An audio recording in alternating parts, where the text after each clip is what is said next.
मध्य प्रदेश के मुख्यमंत्री डॉक्टर मोहन यादव ग्वालियर की हजीरा स्थित सालों से बंद पड़ी जेसी मिल का निरीक्षण करने पहुंचे। उनके साथ क्षेत्रीय विधायक और प्रदेश सरकार में ऊर्जा मंत्री प्रद्युम्न सिंह तोमर भी मौजूद रहे। मुख्यमंत्री ने सबसे पहले जेसी मिल के मजदूर यूनियन से मुलाकात की। इसके बाद मुख्यमंत्री ने मिल की देनदारी के साथ ही खाली पड़ी हुई जमीन की नीलामी के बारे में जानकारी दी। मुख्यमंत्री के जेसी मिल में पहुंचने पर बकाया भुगतान का इंतजार कर रहे मजदूरों के चेहरे पर खुशी आई और वो कहते नजर आए कि वो पहले ऐसे मुख्यमंत्री जिन्होंने इस मिल की सुध लेते हुए मजदूरों के बकाये के बारे में सोचा।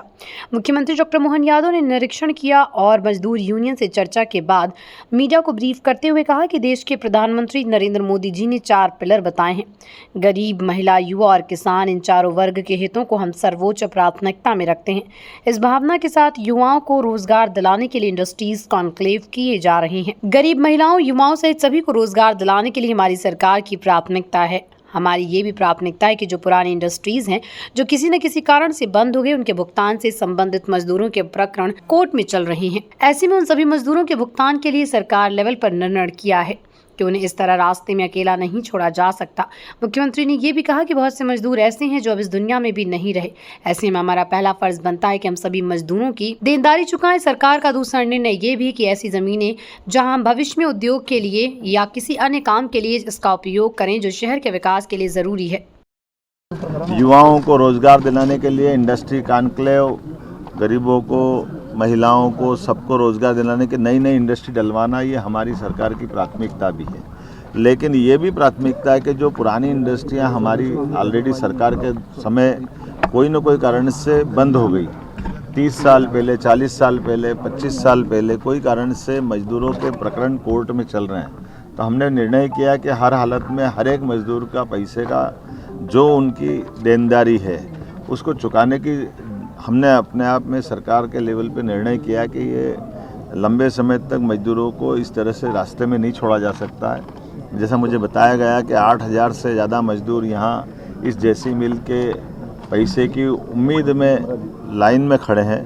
कई मजदूर तो काल कवलित हो गए जिनने भगवान को प्यारा हो गए, लेकिन उनके परिवार के अंदर बहुत आर्थिक स्थिति खराब है।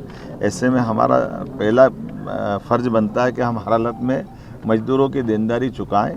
दूसरा, सरकार का निर्णय है कि ऐसी ज़मीनें जहां हम भविष्य में उद्योग के लिए या किसी और काम के लिए भी लें, लेकिन शहर के विकास के लिए अत्यंत आवश्यक है। जब चारों तरफ से शहर बढ़ गया तो ऐसे में ये एक तरह से बेगौरी स्थिति में पड़ा रहना या एक तरह से लावारिस स्थिति में रखना, ये अच्छी बात नहीं है। और मुझे इस बात का संतोष है, हमने अधिकारियों को लगाया हुआ है। मेरे यहाँ मित्र हमारे भाजपा के जिलाध्यक्ष, महामंत्री, यहाँ के हमारे विधायक और मंत्री प्रद्युम्न तोमर जी और हम सब लोगों ने आकर के आज निरीक्षण भी किया है और हम निर्णय कर रहे हैं कि हर हालत में बहुत जल्दी इसका समाधान निकालेंगे।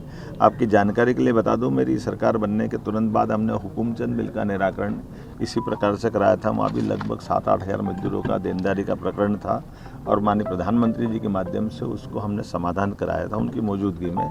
निर्णय उसी प्रकार से करने जा रहे हैं। इसी प्रकार से हमने उज्जैन के अंदर विनोद विमल मिल के मजदूरों का पैसा दिलवाया था और आने वाले समय में जैसे ये जेसी मिल के लिए लगे, इसके बाद इसी प्रकार के सज्जन मिले, ऐसी प्रदेश की कोई भी प्रॉपर्टियाँ जिसमें मजदूरों का हित बाकी है, गरीबों का हक बाकी है, हम उसको दिलाने के लिए प्रतिबद्ध है। हम न्यायालय के समक्ष अपना पक्ष रखेंगे। वकीलों को हम बता रहे हैं कि वो जल्दी से जल्दी समाधान खोजें। जो बीच में जिनके फाइनेंस है, वैसी बैंकों से भी हम उच्च स्तर पे बात करेंगे ताकि बैंक से इसका समाधान मजदूरों के हित में हो। सरकार अपने पक्ष को अच्छे ढंग से रखते हुए बहुत जल्दी समाधान, क्योंकि मुकदमा नहीं लड़ना है, हमको समाधान खोजना है, इसलिए समाधान खोजने में लंबा समय नहीं लगने वाला है। उम्मीद करेंगे जल्दी इसका निराकरण।